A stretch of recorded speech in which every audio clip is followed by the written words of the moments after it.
আসসালামু আলাইকুম, সবাই কেমন আছেন? আলহামদুলিল্লাহ ভালো আছি। এই তো কাজের মেয়েকে যত ভালোবাসবেন তত তারা আপনাকে কি আর বলবো, কিছু বলার নাই। হঠাৎ করে কাজের লোক চলে গেছে। মেয়েটাকে এত ভালোবাসতাম, ছোট একটা মেয়ে ছিল, কাজ করতো, বাসায় বাচ্চা নিয়ে আসতো, খুবই ভালোবাসতাম, কিন্তু হঠাৎ করে সে কাজ বাদ দিয়ে দিল। বলেন এখন কেমনটা লাগে? তার অন্তত 1 মাস আগে আমাকে বলা উচিত ছিল যে আমি কাজ করব না, আপনি অন্য কাজের লোক খোঁজেন। আমার অন্য কাজ করতে তেমন অসুবিধা হয় না, কিন্তু কাপড় কাচতে আমার খুবই অসুবিধা, কারণ আমি কাপড় কাচতে পারি না। কাপড় কাচতে গেলে একদম হাত টাত লেগে যায়, খুবই কষ্ট হয়। তা আজকে হচ্ছে 1 বালতি কাপড় ধুলাম। কি আর করবো, হঠাৎ করে যেহেতু বাদ দিয়ে দিয়েছে কাজের মেয়ে। এই হলো কাজের মেয়ের অবস্থা। যাকে বেশি ভালোবাসতাম তারাই আসলে কষ্ট দিয়ে যায় শেষ পর্যন্ত। অনেক ভালোবাসতাম মেয়েটাকে, বাচ্চাটাকেও, কিন্তু মেয়েটা ভালোবাসার মূল্য দিল না। কিন্তু তার অন্তত বলা উচিত ছিল যে চলে যাবে, যে আমি 1 মাস আগে যাব, আপনি একটা কাজের লোক খুঁজে নেন। কিন্তু মেয়েটা ফাইনালি এতগুলো কাপড় কেচে একদম নেড়ে দিলাম। এতগুলো কাপড় কেচে নেড়ে দিলাম। কাপড় কাচতে অনেক কষ্ট হয়, তারপরও কাচতে হয়, কি আর করার, যেহেতু এটা কাজ করতেই হবে, সংসারের কাজ। মেয়ে আমাকে হেল্প করলো, তাই না সাবা? সাবা হেল্প করো নি আমাকে? এখন নামো সাবা, চলো, অনেক কাজ আছে। আজকে একটা মজাদার সবজি রান্না করছি, পেঁপে দিয়ে ডাল দিয়ে। এই সবজিটা খেতে কিন্তু ভীষণ ভালো লাগে। সাথে দিব কিন্তু ডিম ভেজে পেঁপে দিয়ে সবজিতে। এই রান্নাটা ভীষণ পছন্দের আমাদের। আবার মুগের ডালে রান্না করলে কিন্তু খুবই মজা লাগে। আজকে একটু সব ধরনের মশলা দিয়ে, আদা রসুন পেস্ট, মরিচ, সাদা কালো মশলা, দিইনি, সাদা মশলা, দারচিনি, একটু তেজপাতা দিয়ে সুন্দর করে দিয়ে ডাল টেলানে লাস্টে দিলে খুবই মজা হয়। এখন একটু কষিয়ে ঝোল দিয়ে প্রেসার কুকারে সিজতে নেব 3টা।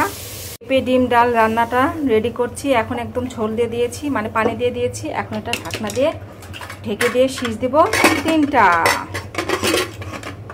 এখানে পেঁয়াজ নিয়ে নিয়েছি, আর হচ্ছে এই যে 2টা ডিম নিয়ে নিয়েছি। এই 2টা ডিম দিয়ে পেঁয়াজ দিয়ে একসাথে ভেজে নেব।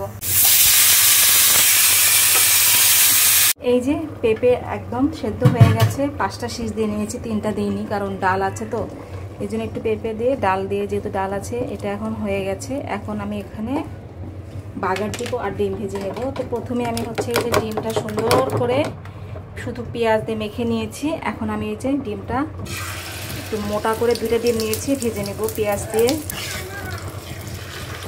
এই যে 2টা ডিম বানিয়ে ফেললাম, দেখেন। এর উপরে আবার দিয়ে দেবো ডিমটা, যাতে মোটা করে ভাজতে পারি। এই যে মোটা করে ডিম ভাজলে কি ভিতরে দিলে, তরকারির ভিতরে দিলে খেতে বেশি মজা হয়। এই যে মোটা করে ডিম ভেজে নিলাম। এখন পিস পিস করে তরকারির ভিতরে দিয়ে দেবো। ছোটো ছোটো পিস করে দেবো, বেশি বড় পিস করব না, যেহেতু 2টা ডিম একসাথে। এই যে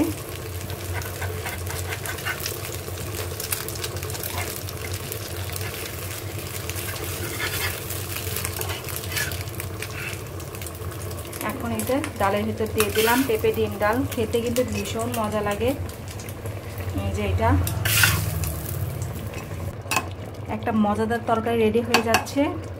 বাগার দিতে বসে গেছি, আর এই বাগারটা দিলে বা তেলানি এটা দিলে কিন্তু রান্নাটার টেস্টটা বেশি বেড়ে যায়। পেঁপে ডিম ডাল খেতে ভীষণ মজা। বাসায় রান্না করে খেয়ে দেখবেন, অনেকেই হয়তো রান্না করেন, আমিও মাঝে মাঝে করি, বেশ ভালোই লাগে এভাবে রান্না করলে। তো এখন এটা বাগার দিয়ে দিব। এই দেখেন ডিম কিন্তু একদম ফুলে উঠে গেছে। বাগার দিয়ে দিলাম। ডিম ফুলে টইটুম্বুর, খেতেও বেশ মজা লাগে।